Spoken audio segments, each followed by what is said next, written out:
Everybody, I am back with the finale of the Batman series. This one's gonna be relatively short, but yeah, we get some cool voice actors here. At the end of the last season, we're introduced with members of the Justice League, minus uh, Wonder Woman, which is kind of strange. But um, we get Hawkman, which I like because we don't do much with Hawkman. And after I guess the Justice League Unlimited series, where Hawk Girl got so much attention, this is the first time in a long time that we got a lot of attention for Hawkman, which we definitely need more of. Because I think he had some appearance in the Smallville series at the tail end of that. Uh, and of course in the Justice League Unlimited series. Uh,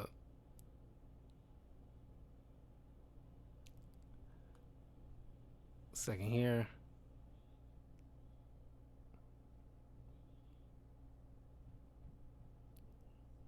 Where is it? Where is it? Uh,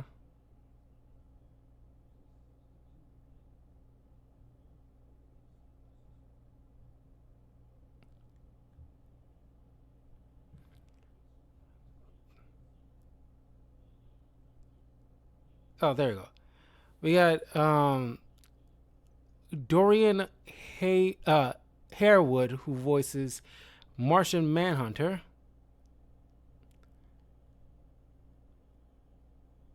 Uh, we got uh, Clancy Brown and uh, George Newborn reprising their roles respectively as Superman and Lex Luthor. Because who else are you gonna cast for like an animated version of these guys? Those are the go-tos.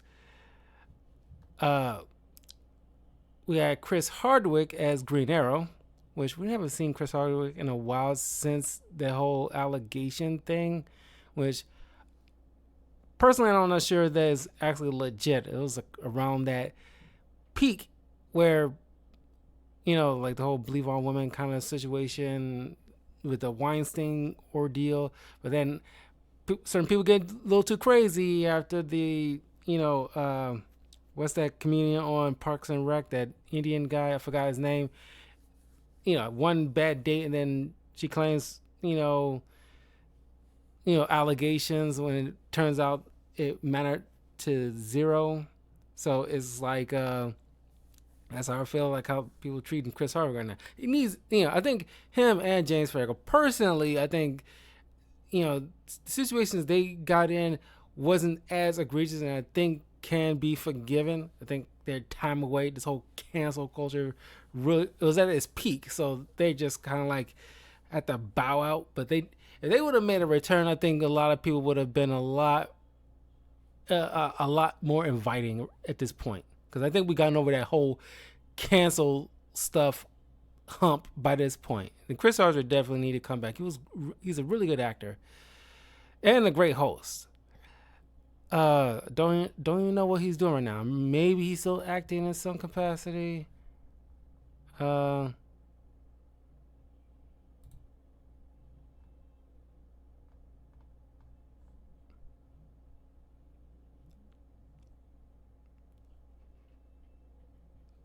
yeah, it's like last year he plays as himself in the Crapopolis and Barmageddon. Yeah, well, that was like the last time. I mean, like the most recent stuff he's been in. Uh, we got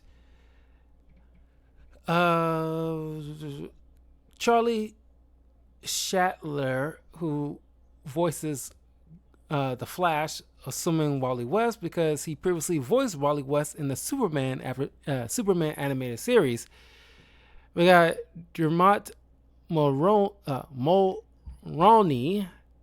who voices Green Lantern. Robert Patrick voices Hawkman. Didn't even realize that. We got Gwendolyn Yao, who voices Mercy Graves. Lex Lang, ironically, voices Metallo.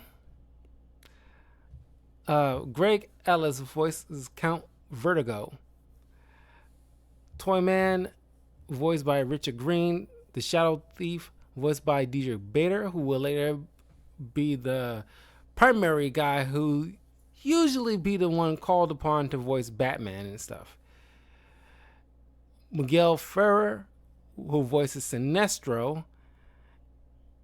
John Loriquette, who voices Mirror Master. We also get the introduction of the Terrible Trio, voiced by David Faustino, Greg DeLacy, and Googie Gores, respectively. And I gotta say, this is, this interpretation of the Terrible Trio is probably like the best one compared to what we saw from the animated series.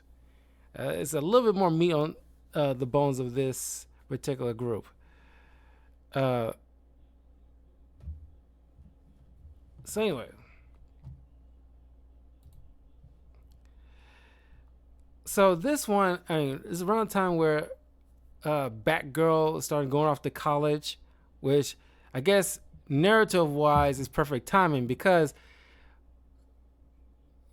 Barbara Gordon and even more so Jim Gordon don't get much screen time, if any. They're relegated to like cameos or guest starring roles, but it's like not as egregious as Detective Yin, where it's just no explanation whatsoever why she just does not come back. But here, I guess because there's so much other characters, it'll seem kind of bloated, so somebody had to take a back seat, and Gordon and Batgirl are the ones that I guess people won't, I won't say won't care as much, but it's just like they won't really lose sleep over it at the same time. Because most of this season is relegated to episodes where Batman is just teaming up with a member of a Justice League, which is fun in of itself. Where you get to see Batman deal with another hero's villain. It was really, really dope.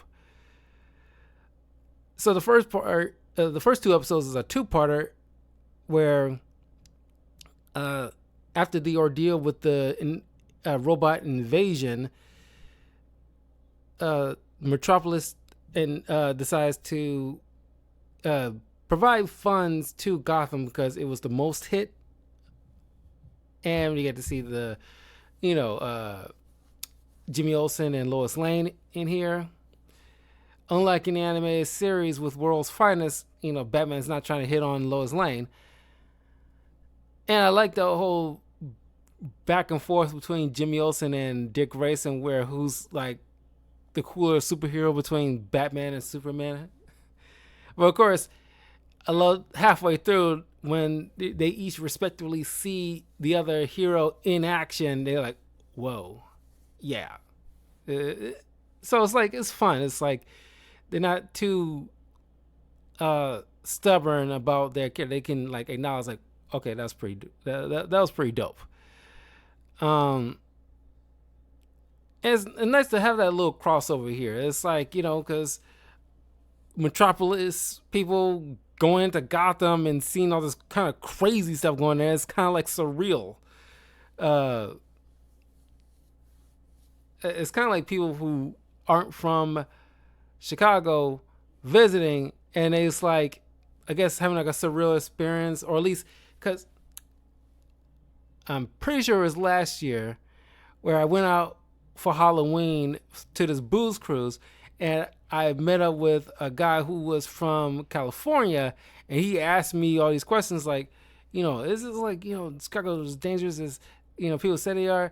And like, I wasn't gonna lie to him, but I also don't want, I also want to debunk the kind of rumors, because like Chicago, despite its like issues, it doesn't even rank as like the top 10 of the most dangerous cities in the U.S. It's like what, like maybe like the 14th, 15th, something like that. Not even the highest, because that is reserved for Detroit.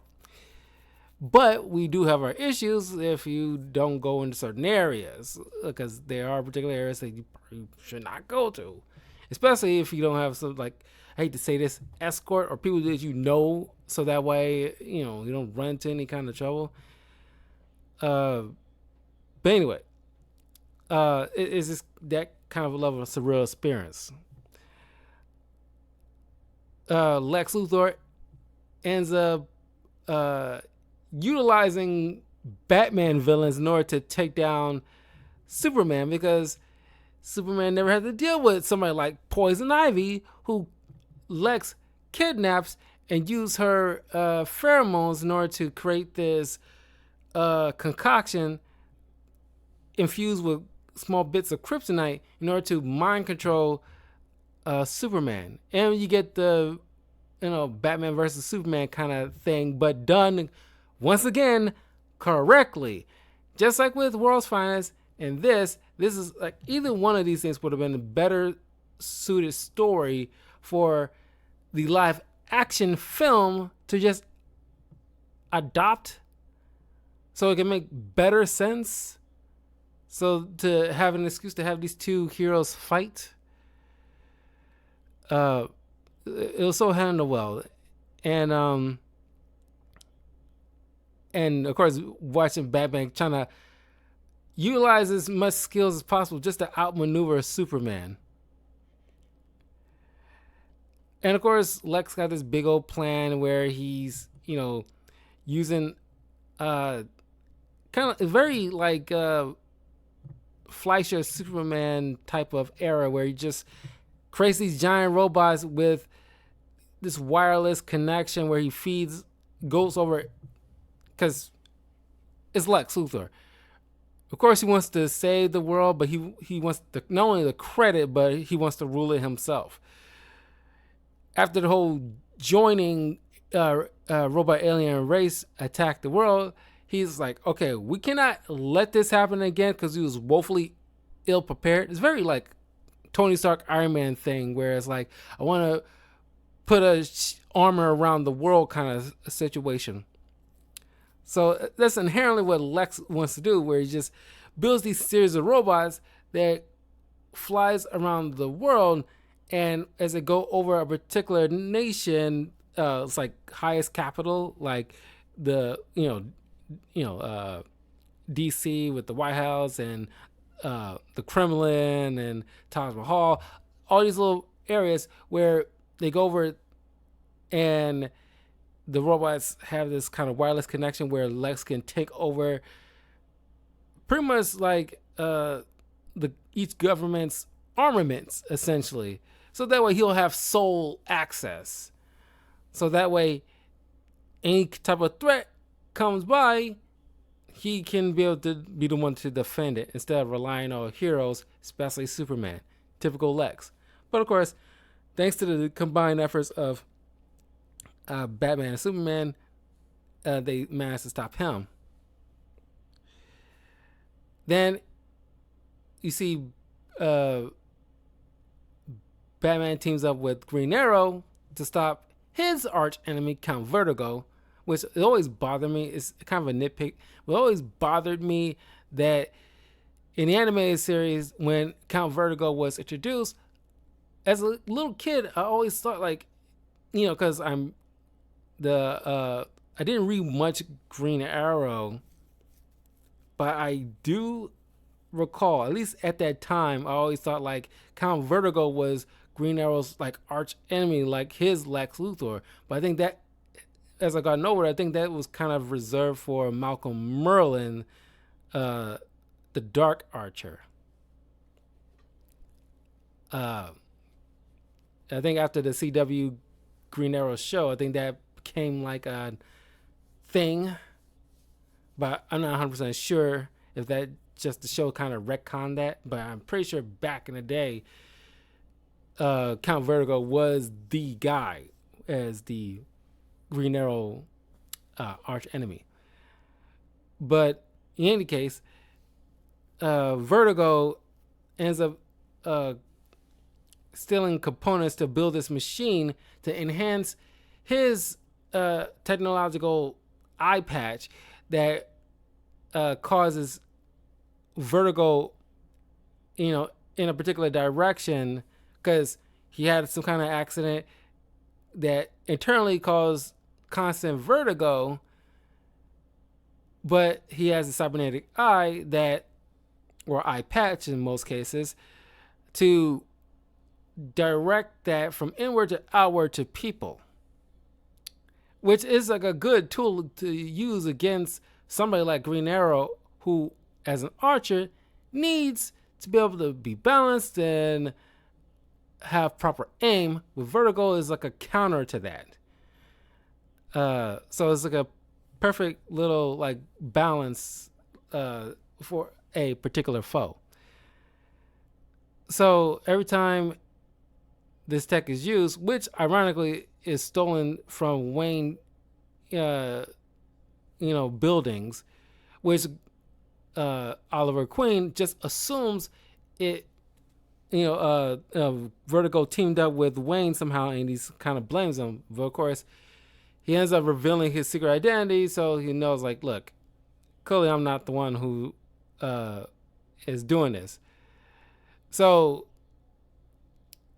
and I like Green Arrow with teaming up with Batman, because Green Arrow, before the CW Green Arrow show, Green Arrow was pretty much known as like Happy Batman, where he pretty much like a well-trained vigilante, but instead of like batarangs, he has a bow and arrow. He also has like an arrow jet, which is pretty much kind of like, like the Bat Jet, or like the Arrow car, the Arrow Cave, which I think after the CW Arrow show starts to be known as like the Quiver, which I kind of like the Arrow Cave a little bit better personally. But they had this kind of like a fun rivalry kind of thing, because they pretty much similar in a lot of ways. But this show has Batman I enjoy, where from time to time when a day is saved, there's moments where Batman ends up cracking a smile, which we don't get a lot of that, except when maybe he's out of costume. But during in costume, I think this is one of those kind of, I won't say rare, but in certain occasions we don't get a lot of Batman smiling in costume. We don't get a lot of that, not as much as we probably think, without it being like sinister in some kind of ways, like Tim Burton's Batman, or weird like in Schumacher's Batman. It just seems like a natural smile, like it's like he's generally happy, or something's like generally sarcastic coming from him.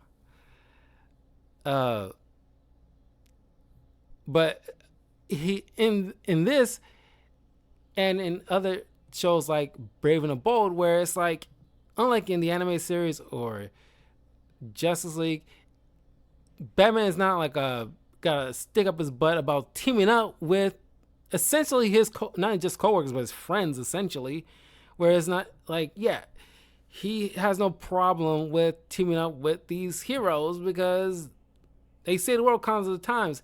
And many writers or whoever does a particular iteration of Batman tends to like keep him as like a loner, even though he is surrounded. I won't say surrounded, but he lives in a world where he knows a bunch of superheroes, where he doesn't need to be a loner anymore. So he's unlike, matter of fact, in the first two-parter, He's the one more encouraging Superman to join the Justice League rather than normally would have been the case that it would have been the other way around. Whereas Superman has typically to be the one to uh, uh, convince Batman to join up, which I thought was a nice change of pace. Uh, Speaking of Loner, now this is not an issue, but it's something that I have to comment on. I like the first two seasons of the Batman a little bit better. They all, in general, has been great seasons. There's things, there's many things of these seasons that I enjoy. This is an incredible series. I argue can rival the animated series, but each one has their own little particular issues in general. This each one in particular is like there's like I don't know. I can't say it's an edge, but it's just like nor I cannot say it's like a dip in quality. It's just that certain people have been pushed to the side in each season because we don't see Alfred all that much. Batgirl is pushed aside every once in a while, but whenever she shows up, is working with Robin and Batman, or swapping out Robin with Batgirl from time to time. And Gordon just disappeared altogether, except for maybe a couple episodes. It's just that it's all like, okay, like there was like some type of balance done, but like I said, it was because like they start bringing in more characters, and some of the previous characters have to be pushed to the side, and I don't know. It's just I don't like Brave and the Bold, which it will be the next series that I'll be getting into and covering each season of that. That handled a series of characters that have their day in the sun because it's kind of like a bit of like an anthology type of episodes. Each one is dedicated to, one or two heroes, or if there's like a team effort, it's properly balanced where they all get proper airtime. Nobody has to be pushed to the side all that much. Here, I guess this series doesn't lend itself to that type of narrative style, but man, it just feels like there's something lacking, or there's not like a fair balance, I should say. But that's why the first two seasons of the show is really good, because it wasn't bloated. Anyway, of course, then Batman then eventually teams up with the Flash to take down Mirror Master, who's pretty much stealing reflective objects to build this machine. He has this henchwoman named Smoke, which I guess smoke and mirrors. Ha ha ha. It just dawned on me, because this is not the first time I saw this series, and right in real time, right in this exact moment, I just dawned on me, like, because I asked myself as I was watching it, it's like, you got a henchwoman named Smoke, and it's like, and then as I'm in real time talking about it, it's like, oh, Smoke and mirrors. As a matter of fact, speaking of which, just the other day, it just dawned on me, because I was watching this video where I'm blanking on it right now, but this video that I came across where this cook was making a video preparing different types of favorite foods of each president, and one of our presidents is named James Buchanan, and it just dawned on me, like, Bucky Barnes, and it just dawned on me, like, Bucky Barnes is named after a freaking president. Why didn't I live all this life and just now realizing that? Like, I was kind of like little face palm myself, like, James Buchanan Barnes. freaking name after the president. Like, oh, it's just like it's just one of those moments like smoke and mirrors. A clever pun. Clever pun. But this is the only time we actually see like a henchwoman or anything like that. This is probably the unlike Harley Quinn, there's no Smoke teaming up with Mirror Master in any iteration of the Flash. Not even in the comics. I'm pretty sure there is maybe like a Smoke person. I could be wrong, but it's like there's no Smoke. But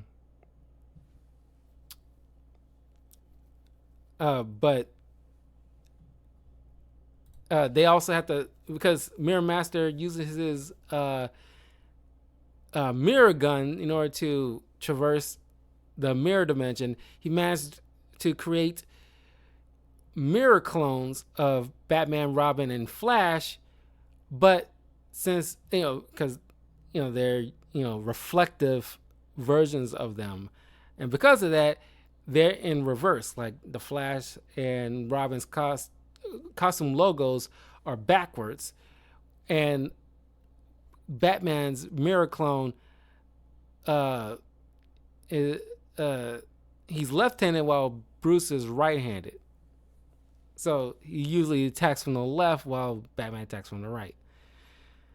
But they end up destroying their copies, and because of Batman's kind of quick moves, while Mirror Master tricks them and pushes them into a mirror dimension, Batman snatches subtly his mirror gun so they can just quickly walk right out.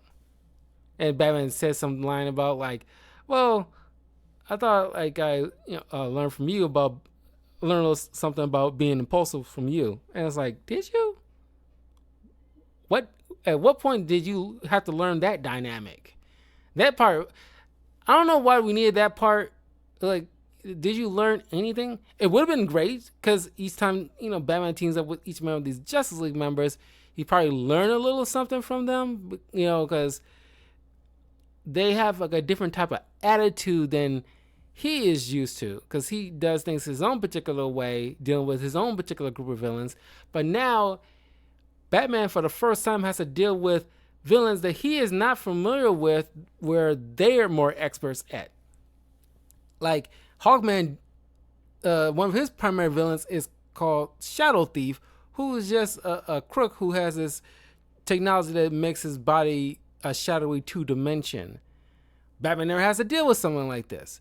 So he had to rely on these other heroes' expertise in order to deal with these type of villains, because he's not used to them. Like Batman never has to deal with Mirror Master and his mirror clones or the mirror dimension before.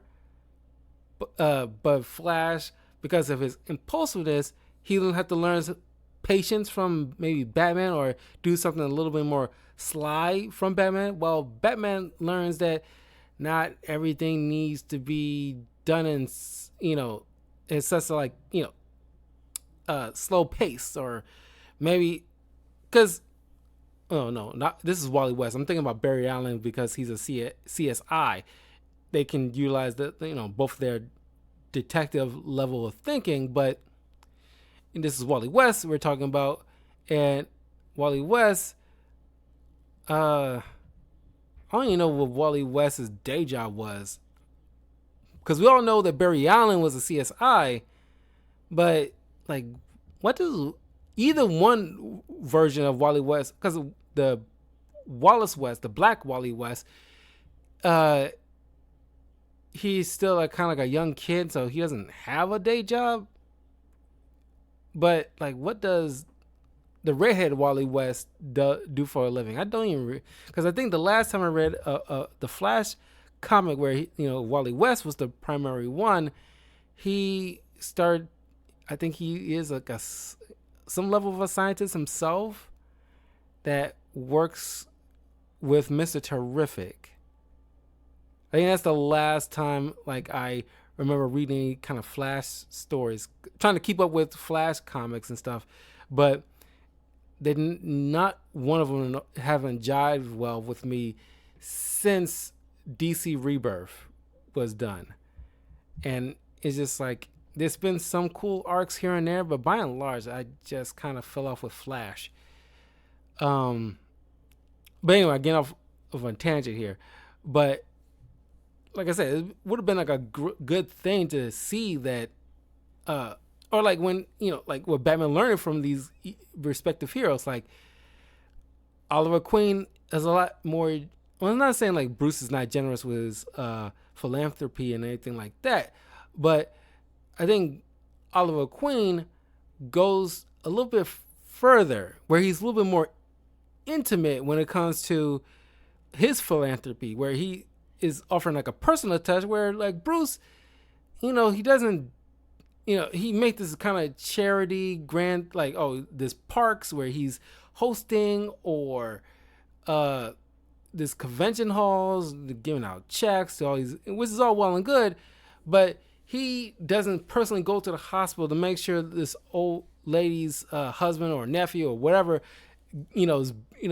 personal hospital bills are paid up and things of that. So we rarely see something like that with Bruce. Not saying he haven't had done that before, but it's probably more well known that Oliver Queen does that, and Bruce can learn from him that, okay, this probably offers a more personal touch from Bruce Wayne rather than just this big grand gesture kind of situation. Where it doesn't need to be in front of the cameras. Whereas it's like knowing that you're doing good without it being public is reward in of itself kind of situation.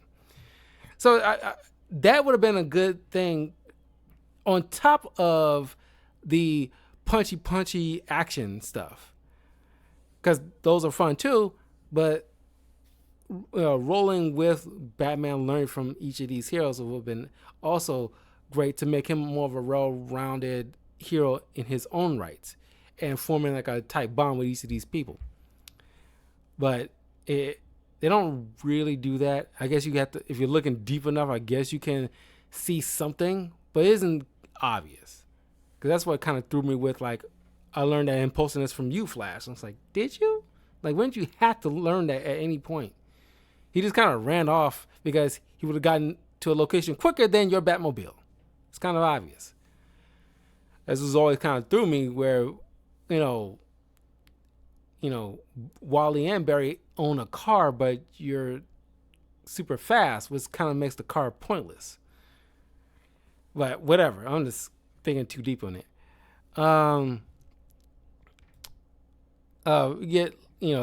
Batman teaming up with Green Lantern, and this kind of team up, as a kid, I liked the least.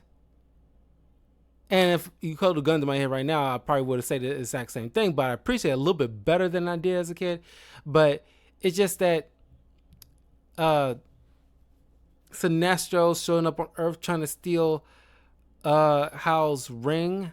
He has like a yellow lantern ring, which typically is better than any Green Lantern ring, but he's just like, he just wants the power in of itself because he used to be a Green Lantern, and he wants revenge on Hal for causing him to get locked up and kicked out of the Green Lantern Corps. But I think that would have been enough in of itself rather than just trying to steal Hal's ring, which by comparison to your ring is inferior, typically, like at least on the face of it. Because Green Lanterns typically have to think outside the box when dealing with Yellow Lanterns. But since he didn't charge his ring yet, because they have like a 24-hour power cycle, he gets ambushed by Sinestro. He sends his ring to go find Batman in order to have him keep it safe, so that way Sinestro won't get his hands on it. But it gets somehow intercepted by the Penguin, who's planning on just crashing Bruce's philanthropy party at his house. And this is like a thing here because it's kind of, if you know the rules of the lantern rings, not anybody can just wield it, because it requires people of great will to be able to utilize it effectively. Penguin doesn't have willpower. At least not that much willpower at all. He's a greedy, kind of like a smuck that, and he always succumbed to, his greed a lot. He'll probably be a little bit more akin to if not a yellow lantern ring, definitely a orange lantern ring.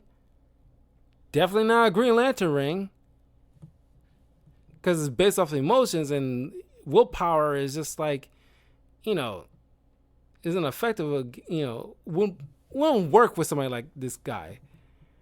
It's just an excuse to have Penguin utilize a Green Lantern ring, but it kind of feels like it's also kind of padding out the episode unnecessarily, because there's been times in certain iterations of Elseworld stories where, or even in the main line, that Batman has utilized certain rings, especially because both Green and Yellow Lantern rings he utilized not as effectively, but still be able to utilize it for a short period of time, because he has incredible willpower in of itself, just probably not on the same scale as somebody like Sinestro or Hal Jordan.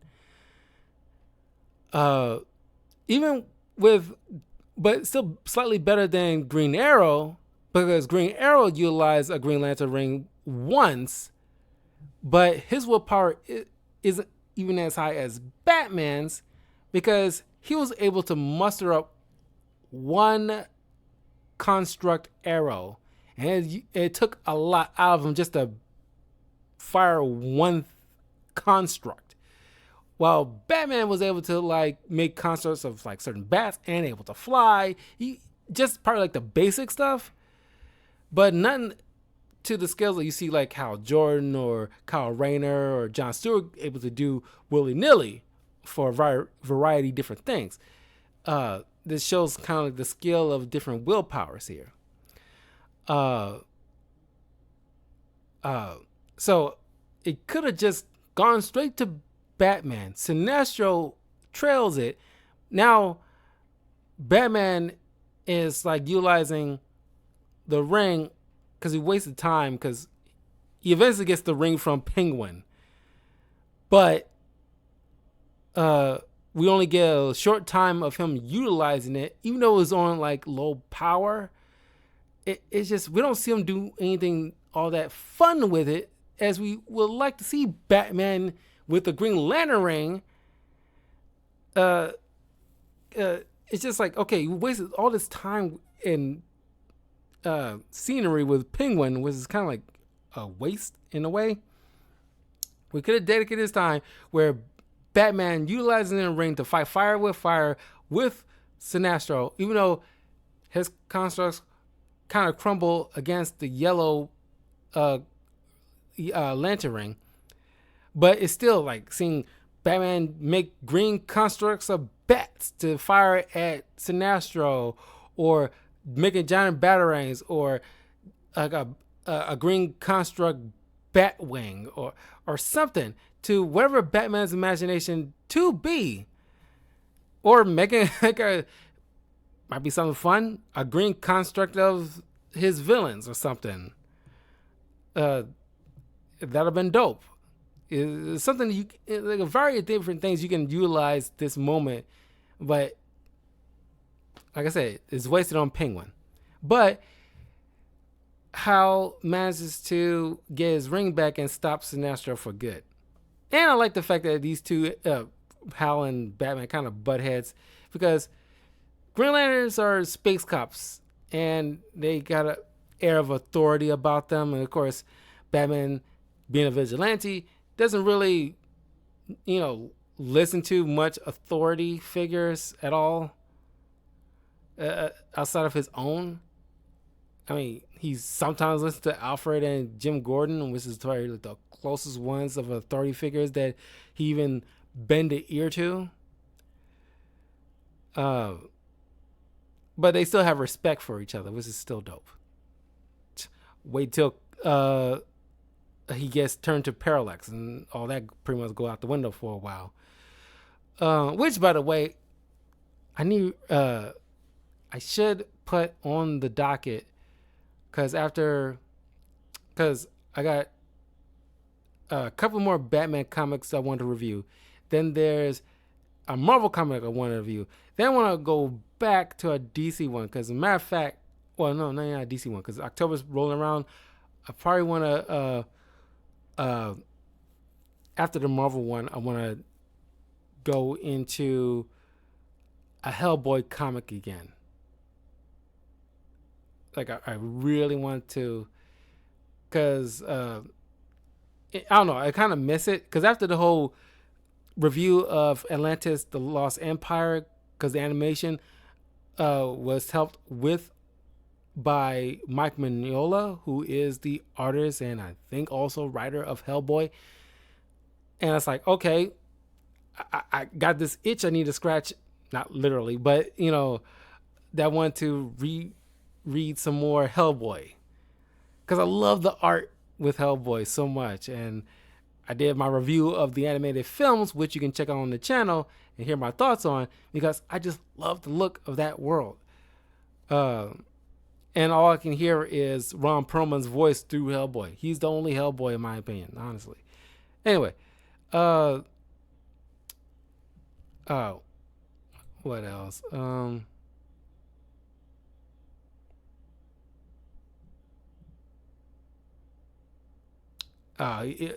Batman teams up with Hawkman to stop Shadow Thief, who's teamed up with Black Mask in order to steal this this meteorite from Thanagar, which is in this museum. And not sure how people just know about Thanagar, which is Hawkman and Hawkgirl's homeworld. Well, at least Hawkgirl's homeworld, because Hawkman, certain interpretations has him as an Earthling who acquires the technology and skills from a Thanagarian type of stuff to become a superhero. And it's during like the 30s and 40s, so he part of the Justice Society of America. And in other iterations, he is actually from Thanagar, but I think most people realize he's just like an Earthman with Thanagarian tools. Which, matter of fact, I should look up and see if there's any kind of Hawkman stories, because that'd be kind of fun. Not many people really like. Maybe it's kind of like the mutant sister to Colossus Magic, who doesn't have like a solo story in of herself. It's kind of like the one that I did like a review on is like a combination of short stories in other comics that kind of rolled into one kind of thing. And it's like, man, that can't be Hawkman. Hawkman has to have like at least a solid story, at least a modern one that I can go to, because that'd be fun. I want to like try to look up and do a comic book review on Hawkman. That'd be interesting. Anyway, I'm trailing off again.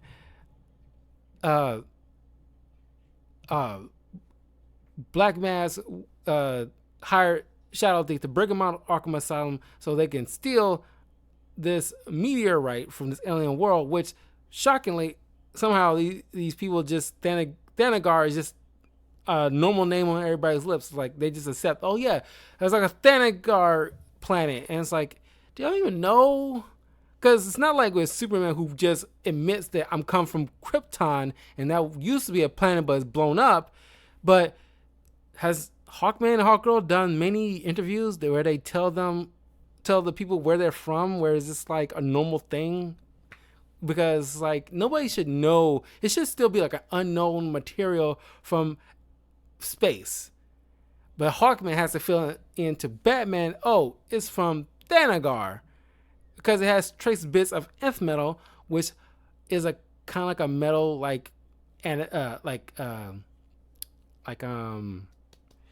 like crap, Black Panther's metal, vibranium. It's kind of like in a way like vibranium.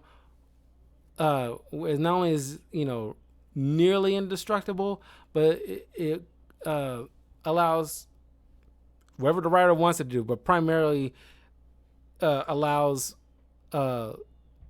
anti-gravity type of mechanics here, which the way Hawkman and Hawkgirl and a lot of Thanagarians harnessed it to allow them to fly and control it, while anybody else, they just starts floating out in the sky, which Black Mass harnessed the materials into weapons to cause his former number one to float in the air because he dared to question Black Mask, and he's just literally floating out into space. And you can just assume he died in the atmosphere because, or at least the ozone layer or something like that, because Hawkman warned Robin, like, you do not want to go in the ozone layer, kid. So it's like, oh, wow, so that dude's dead then. You're not so subtly hinting at that, oh, yeah, that henchman just straight up died. But it's cool just to see, like, oh, wow, like, just Hawkman utilizing his mace like his Mjolnir, all of a sudden, which is fine, but it's just a normal mace. But, it's not too big of a deal. It's like, sure, wield it like, it's Mjolnir.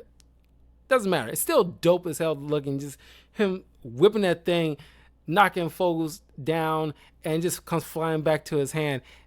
Hawkman is dope if done correctly. And this show and Justice League Unlimited done Hawkman, no pun intended, justice. And he's done so well. He really needs the shine he gets. And Justice League Unlimited definitely gave Hawkgirl a lot of shine. And current comics, Hawkgirl is definitely getting a lot of shine. But Hawkman, the last time he appeared in the comics was in that DC event, DC Metal, where he was manipulated into as like this world forger or something or other. Is on the list of comics that I want to review for the channel down the line, because it's one of my favorite comic book events of all time. But that was like the last time Hawkman was, appeared in anything, because I definitely haven't seen him since. And that event came out years ago. But Hawkman is really dope. Definitely need to, maybe because he doesn't sell all that well, but I don't know. You get like a solid writer like Tom King or somebody to write a solid Hawkman story and use Saddle Thief, or at least look up Hawkman and Hawkgirl's normal nemesis and just prop him up and do something with him. Could just be like a regular mini. Doesn't need to be like a long running thing. Just 4 or 5 issues and just bring Hawkman to the limelight. As a matter of fact, like I mentioned earlier, Smallville had Hawkman in the tail end of its series. So yeah, it's, Hawkman has, every once in a while, it's always great to see Hawkman when people remember him. Of course, there's also certain episodes where Batman just doing normal Batman things. One where he deals with Firefly, who got his own little hench girl, because after Joker got Harley Quinn, they needed their own little hench girls. Mirror Master had Smoke, and I think this series was really trying to, at least I'm not certain, but I'm getting that kind of feeling where it's like, you're trying to do a Harley Quinn thing, and these ladies are not catching on, because this woman Firefly teaming up with named Blaze, and then you got Smoke, and it's like, sorry, these ladies don't have the same kind of moxie that Harley Quinn brought out.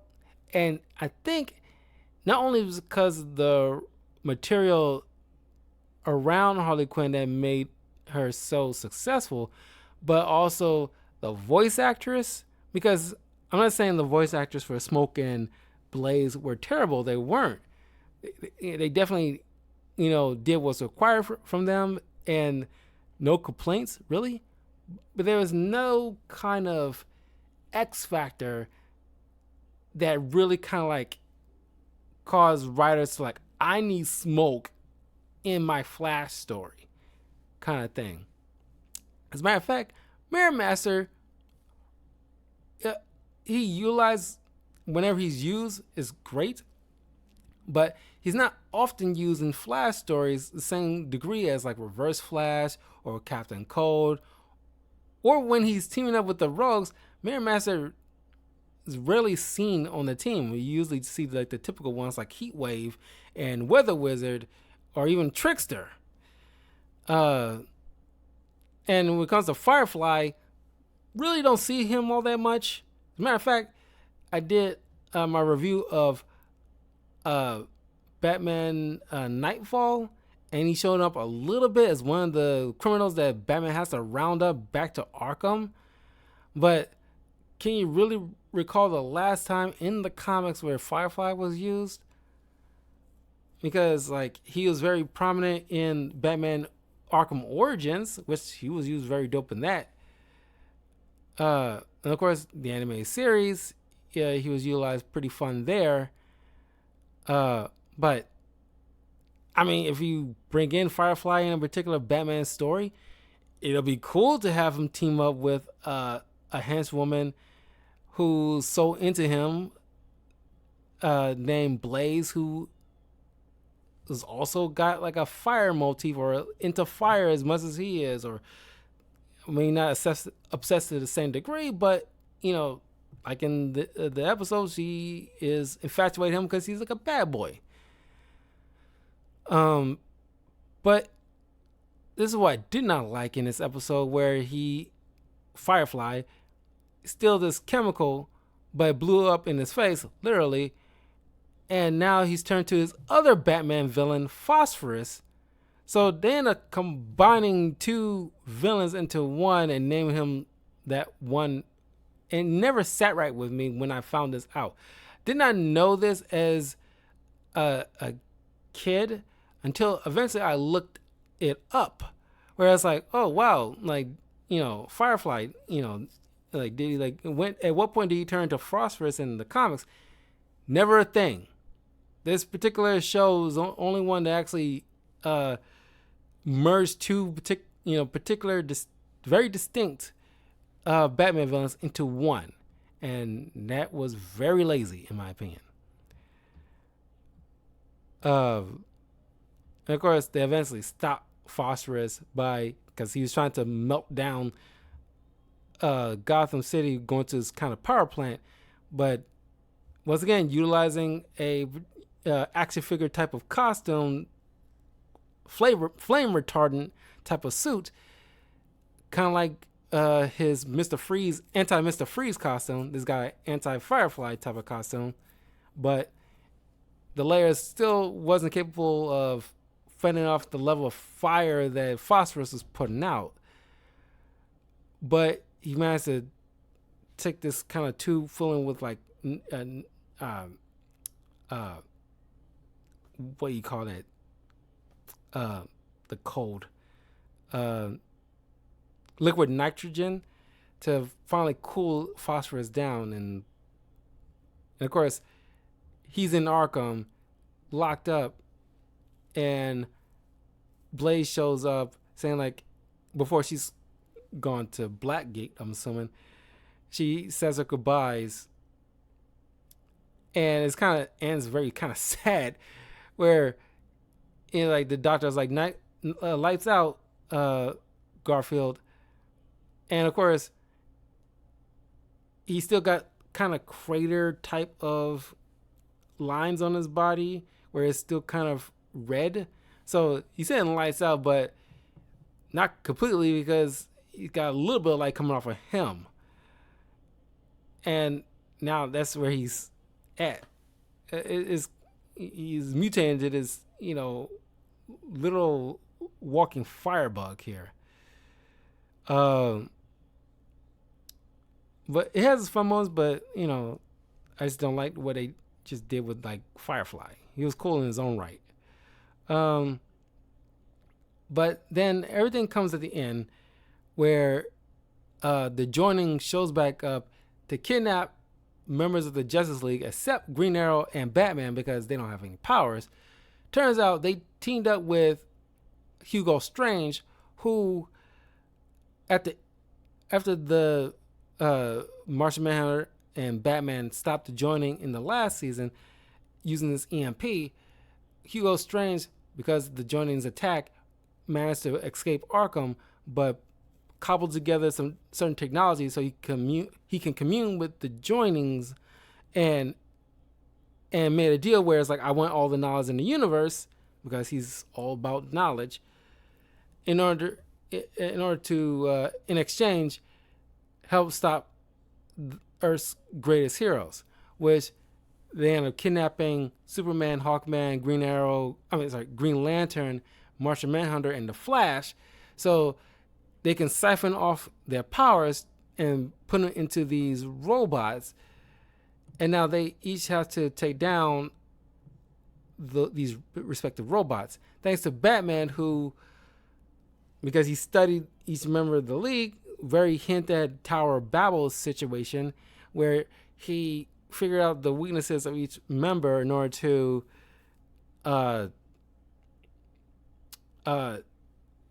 take down these respective robots.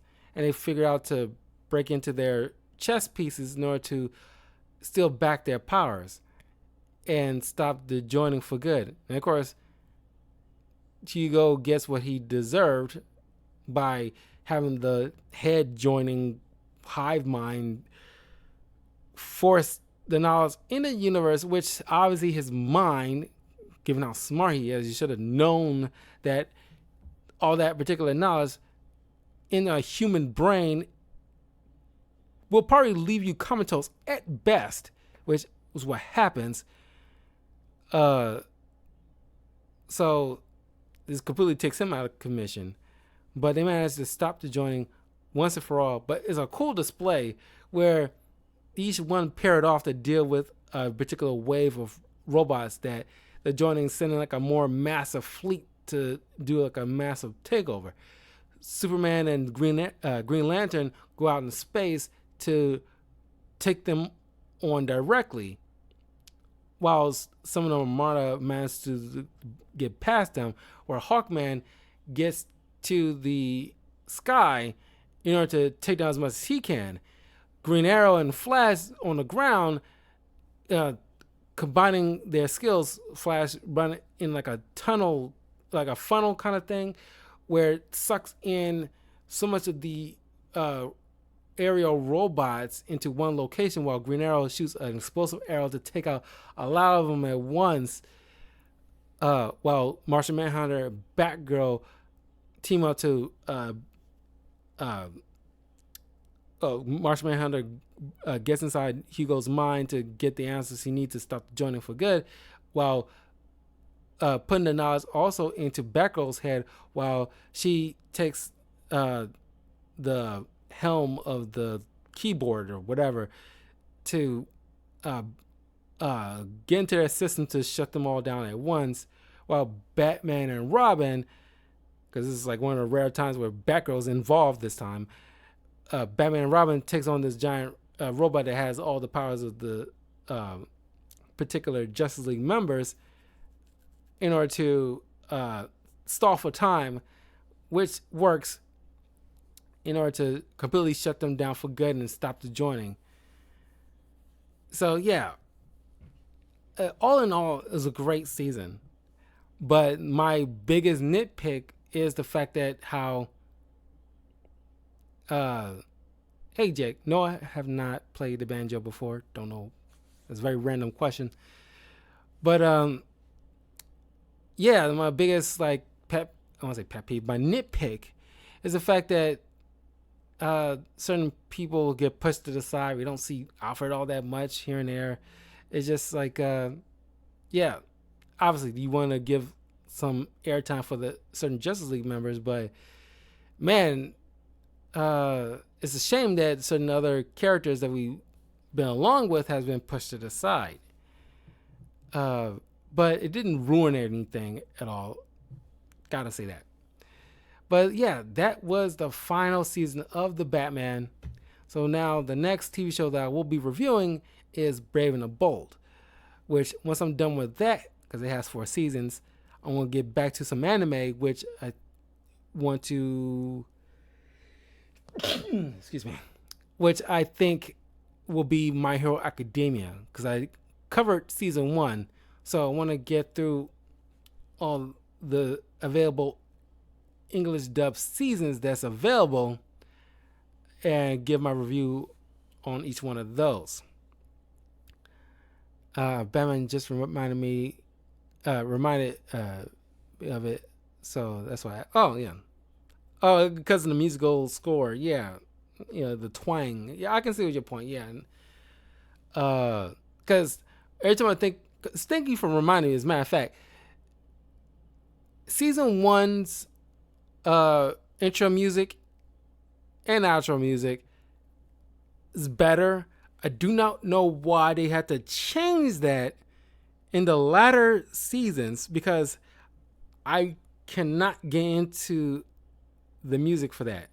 I love the whole banjo thing, the twang of it that you're talking about, but I also like the piano melody to the season 1's musical score.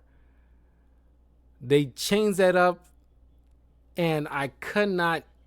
I do not like the music they used in the latter season. It didn't jive well with me. I might be the some might work for it, and that's cool and all. But for me, they should have stuck with the season 1's musical score, because I think that's a whole lot better. I think it fits perfectly in the world that this show has built. But yeah, that was my overall thoughts on this series. Got one more Batman series to get through. I know there's Beware the Batman, but I don't know. Maybe I'll just save that for another time for a review, because it's not really one of my favorite Batman shows I've ever seen personally. Definitely better than the Amazon Batman show that just recently came out, in all honesty. But yeah, so I'm gonna go through Brave and the Bold, then after that go back into some anime with My Hero Academia. I don't know. The new ones kind of sounds like my buddy Vince singing. Yeah, man. But thanks for stopping by. Yeah, I'll try to have this up on YouTube as soon as I can. Once again, I'm going. Well, a little bit later, I'm going to go back to playing some more Black Myth Wukong for a bit. But after that, I won't be streaming for a while. Tomorrow, I'm going to see Beetlejuice 2. But Friday and Saturday, I'm going to be gone for most of the day to handle some business on a movie set. And then Sunday evening, I'll be out at a rave. This anime rave downtown, which I'm looking forward to. So I won't be streaming for most of this weekend. So I will be back Monday, to do my review of Beetlejuice 2. So I'll be back then. But yeah, I'm going to take me a few minutes. I'm going to boot up my PS5 to play some more Black Myth Wukong for at least like an hour or so. Maybe I'll squeeze in some time for more Destiny 2. Maybe. We'll see if I'm feeling up to it. But after that, yeah, I won't be streaming for at least a bit. But beyond that, I will see. Don't see you later. See you next week. Take care. Have a pleasant weekend. Chuck in some Minecraft while we're at it. I don't play Minecraft, man. I really don't. Sorry. I tried, like Fortnite, I tried to get into it. I got nothing terrible to say about it, but it just was not my cup of tea. Sorry. But anyway, I'll see you guys a little bit later. Take care.